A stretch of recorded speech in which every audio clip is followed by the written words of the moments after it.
Bonjour tout le monde, que la paix soit sur vous. Alors, on va parler d'un sujet très sensible et on va être obligé de parler en arabe de temps en temps parce que c'est des termes.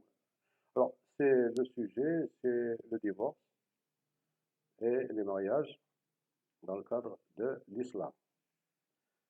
Alors, on entend parfois des gens dire alors, femme, rakam talqa. Alors, si vous posez la question à l'imam, il vous dirait s'il a dit alors qu'il était calme, énervé, c'est pas valable. Il y en a d'autres qui disent, eh ben, si, c'est valable, puisque du moment qu'il l'a dit, il l'a dit. Clair. Alors ensuite, nous avons une autre situation où c'est que parfois il dit à sa femme, رقم تلقى رقم تلقى رقم تلقى. Il le dit trois fois, ou bien talaq tal. Alors il y a certains imams qui disent, ben non, ben, c'est valable qu'une seule fois, une seule divorce. Il y en a d'autres qui disent non, c'est valable trois fois, puisqu'il a dit trois fois. Alors qu'est-ce qu'il en est dans le Coran? Alors, je vais plus citer les versets, hein. Si vous voulez que je vous donne les numéros de versets, vous me le dites en commentaire, je vous les donnerai. Euh, رب العالمين خلق يعني كل شيء أزواجا, hein. C'est dans le verset, je crois, 51-49. Alors, y compris dans le talaq, hein. Talaq fait azwajan, fait le côté parole, fait le côté physique. Alors, la plupart des gens, c'est que quand ils le disent, ils disent comme talqa, ça, ce n'est que la parole, hein. Mais physiquement, est-ce qu'il est talaqa? C'est là, le véritable divorce, c'est le divorce physique. Alors, qu'est-ce que le divorce physique? Bon, il y a un verset, hein, Surat Nisa, hein, c'est le premier verset, à la fin, c'est يا أيها الذين آمنوا اتقوا الله الذي تسألون به والأرحام. L'arhama, et non pas l'arhamou ou bien l'arhami. Or, le mot arhama, on ne le trouve qu'une seule fois dans le Coran. On n'a pas de détails là-dessus. Alors, c'est pour ça que nous devons chercher dans la science. Qu'est-ce que c'est l'arhama? Bon, on sait que arhamou, c'est l'utérus lui-même. Mais arhama, ce n'est pas l'utérus, c'est ce que fait l'utérus, c'est ce que donne l'utérus. C'est ce qu'il produit. L'arhami, c'est ce qu'on voit. J'ai déjà fait un cours là-dessus, sur les voyelles courtes à la fin du nom, donc je ne vais pas revenir dessus là-dessus. Alors, il faut qu'on aille chercher, hein, la science, hein. Alors, on sait que l'utérus, hein, les scientifiques ont trouvé que c'est un véritable ordinateur, hein. Alors, tout ce qui se passe dans l'utérus, c'est enregistré et tout. Alors, il faut que j'explique certains mots en arabe, hein. Il faut que j'explique certains mots en arabe pour comprendre qu'est-ce que, qu'est-ce que vient faire là, l'utérus, là, puisque Dieu dit qu'il faut qu'on craigne ça. Il faut qu'on craigne qu'est-ce qu'on fait de l'utérus, hein. C'est valable pour les femmes, que pour les hommes, que pour les sages-femmes, que pour les médecins, enfin pour le tout, tous ces gens-là sont concernés par l'utérus. Ouais, nas'aluna bih. Et on va être questionné là-dessus, hein. Donc il faut bien faire attention à ce qu'on va faire là-dessus. Alors, on va utiliser des termes qu'on connaît, qu'on croit connaître, hein, mais qu'on ne connaît pas. Et excusez-moi, hein, si ça va choquer certains, ils vont dire oh, gal'ib, oh, haram, oh, non, non, non, non. J'emploie des termes tels qu'elles sont, hein. L'arabe, je suis obligé de dire parfois, balak الناس يحشموا, mais لازم نقولها. Alors, on trouve dans le Coran le mot nikah. Alors, certains imams disent que le nikah, c'est le mariage. D'autres, ils disent, c'est la relation sexuelle. Alors, qu'est-ce qu'il en est au juste? Eh bien, le nikah, c'est exactement comme les plantes, hein. Les plantes, on ne dit pas nikah, on dit likah. Il y a entre le L et le N qui change. Alors, en fait, likah, c'est talqih, hein, talqih. C'est lorsqu'il y a pollinisation, hein, lorsqu'on veut enfin, on veut produire un fruit, hein, il faut qu'il y ait pollinisation, hein. Et c'est la même chose pour l'être humain, hein, c'est-à-dire que nikah, c'est lorsqu'il y a la fécondation, hein, enfin fécondé, hein, lorsqu'on féconde l'ovule, lorsque l'ovule est fécondé. C'est à ce moment-là qu'il y a le nikah. Alors, il y a des étapes. Pour en arriver au nikah, il y a des étapes. Alors, il y a d'abord la pénétration, hein, dukhul. Ensuite, il y a la relation sexuelle elle-même, hein. Alors là, c'est rafata, hein. La rafata fil hajj, pas de relation sexuelle pendant le pèlerinage. Ensuite, il y a l'ems. Alors, c'est quoi l'ems?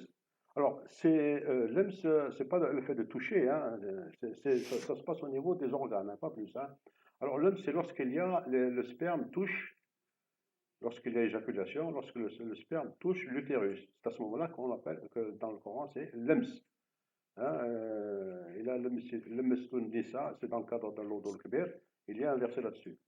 Alors, ensuite, après l'EMS, il n'y a toujours pas de nikah là, hein. Le sperme va rentrer dans l'utérus.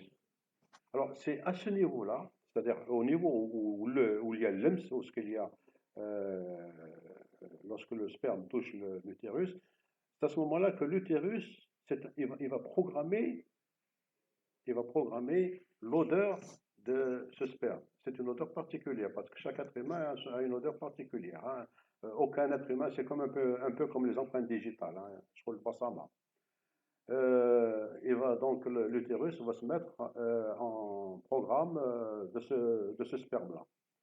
Et lorsque le spermatozoïde va aller au niveau de l'ovule, hein, si elle est ouverte, donc le spermatozoïde va entrer, et c'est à ce moment-là qu'il y a nikah, c'est à ce moment-là qu'il y a fécondation, pas avant. Donc, il faut bien faire attention aux termes. Donc, alors, le mariage, ce n'est pas le fait de le dire, d'apporter des témoins, etc. Ce n'est pas encore le mariage. Là, ça s'appelle l'uqdat zawaj. Enfin, l'uqdat zawaj ou bien l'uqdat nikah. Nikah, ils le disent, bon, c'est comme je l'ai expliqué, hein. Alors, là, le divorce, on va parler maintenant du divorce physique, pratique. Alors, le mariage pratique, ce n'est pas le fait de le dire, ou bien de signer des papiers, ou bien de ça. Ça, ce n'est que le mariage oral. C'est lorsqu'il y a l'EMS, lorsque le sperme a touché l'utérus, c'est à ce moment-là qu'il y a mariage pratique. Alors, pour ce qui est du divorce, c'est la même chose. Parce que l'ordinateur, hein, l'utérus, il est formaté au bout de 4 mois et 10 jours. Après 4 mois et 10 jours, il y a divorce. Si le mari n'a pas touché sa femme pendant 4 mois et 10 jours, à ce moment-là, on peut dire qu'il y a divorce effectif. Alors, vous pouvez dire, comme tel cas, ah oui, mais il l'a dit, mais il ne l'a pas fait. C'est-à-dire qu'il doit s'abstenir pendant 4 mois et 10 jours. Mais pourquoi actuellement on dit que comme tel cas, c'est comme tel cas? C'est parce qu'à l'époque, le clan, alors lorsque quelqu'un dit quelque chose, la parole était quelque chose de l'or, hein. Si quelqu'un dit comme tel cas, ben, il pratiquait. Mais actuellement, non, hein, il voit comme tel cas, une semaine après, il dit, ben, tarja. Ben, elle n'a pas divorcé, hein. S'il l'a dit, il l'a dit, d'accord, mais maintenant il doit payer pour ce qu'il a dit. Mais elle n'est pas divorcée du côté de l'utérus. L'utérus est toujours programmé, il est programmé pendant 130 jours. Alors il y en a qui disent, bon, au bout de 3 mois, au bout de... Non, il y a un verset, effectivement, qui parle de 3 mois. Mais là, le verset, il ne parle pas de...